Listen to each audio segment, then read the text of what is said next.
morning, August 2nd.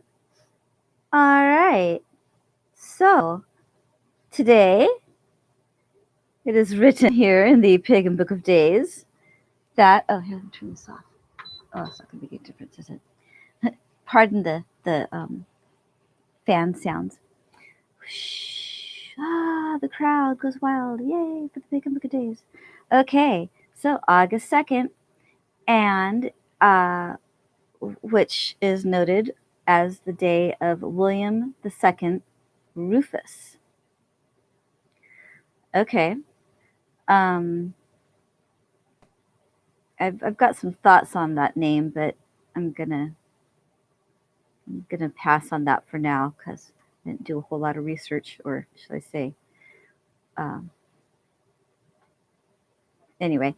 So today, the anniversary of the death of the second Norman king of England. Remember, there's the Normans and the Saxons. So the second Norman king of England, William II Rufus, killed by an archer in the New Forest in 1100. Many pagans believe that he, along with other sacred kings who died violently on days close to cross-quarter days, such as Olaf of Norway, were victims of the tradition of sacrificial kingship. Yes, sacrificial kingship. So again, we go back to that wonderful, wonderful movie, The Wicker Man, with Christopher Lee. Yes. Kept trying to say Christopher. I knew it wasn't Christopher Plummer. Christopher Lee, also a noted Dracula. He did a lot of excellent, excellent movies, mostly produced, I believe, maybe all of them by Lionsgate. Here we come up to the 8-8 Lionsgate.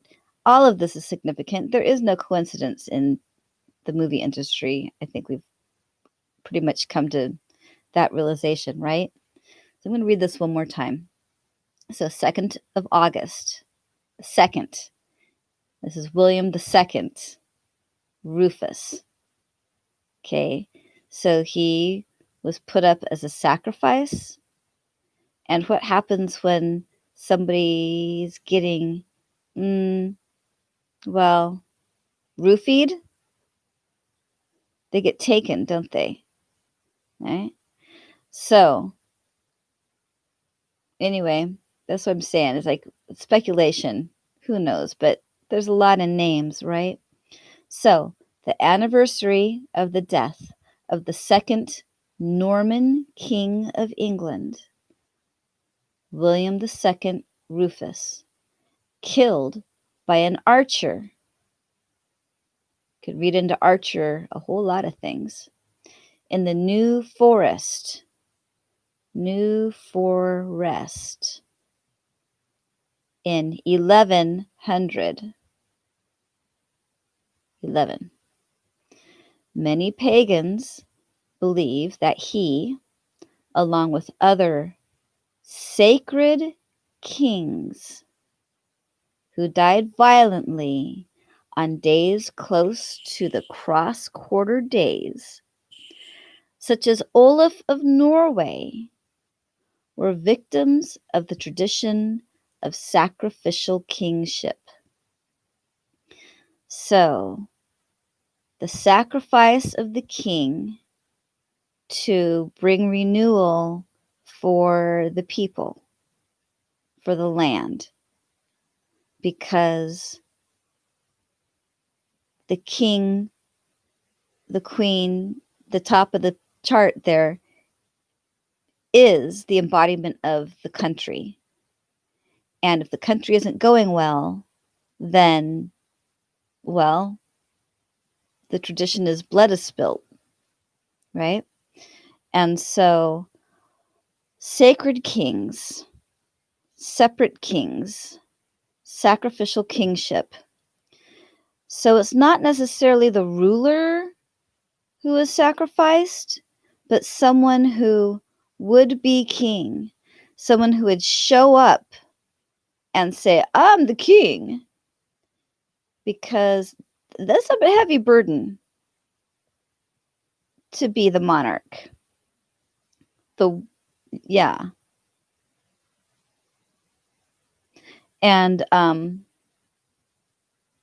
it's a place of transition, and it can't be a place of fear, because if you're going to step into it, traditionally, how do kings go? How does the royalty end? Whoosh, off with their head, right?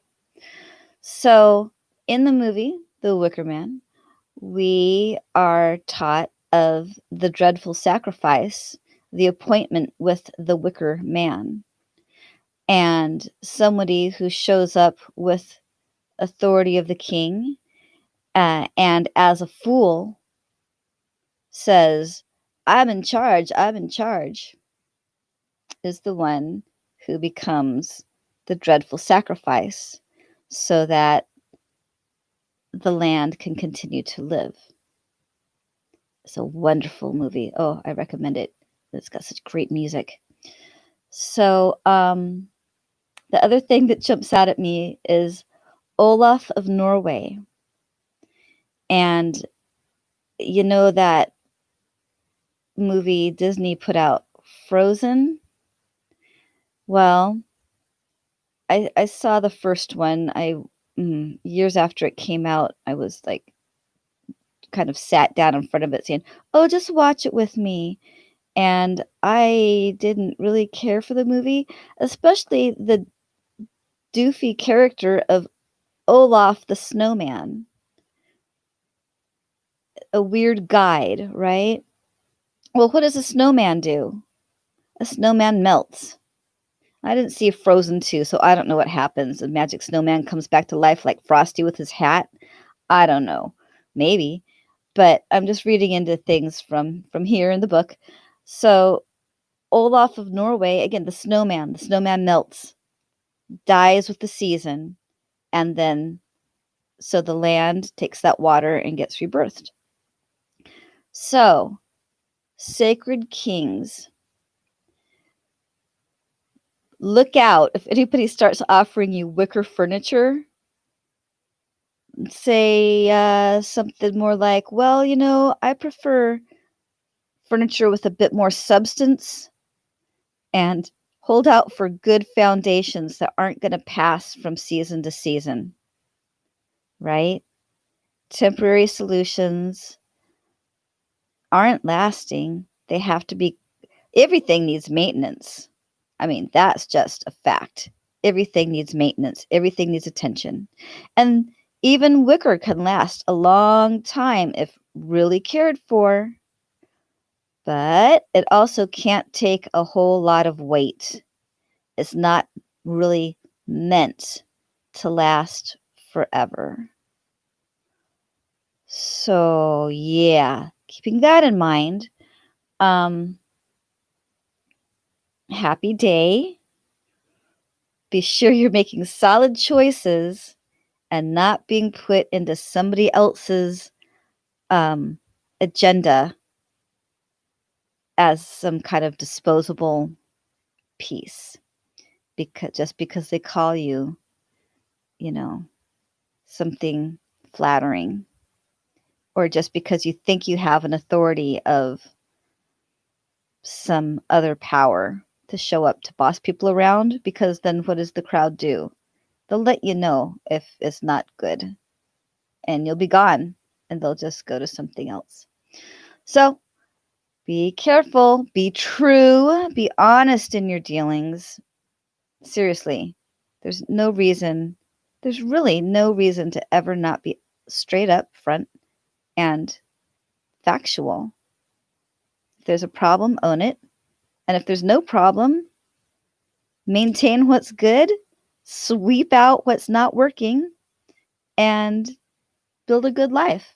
So, all these wonderful things, right? We've still got tomorrow's the full moon. Yeah. So build, and build with love and care for lasting longevity, situations because that's what works.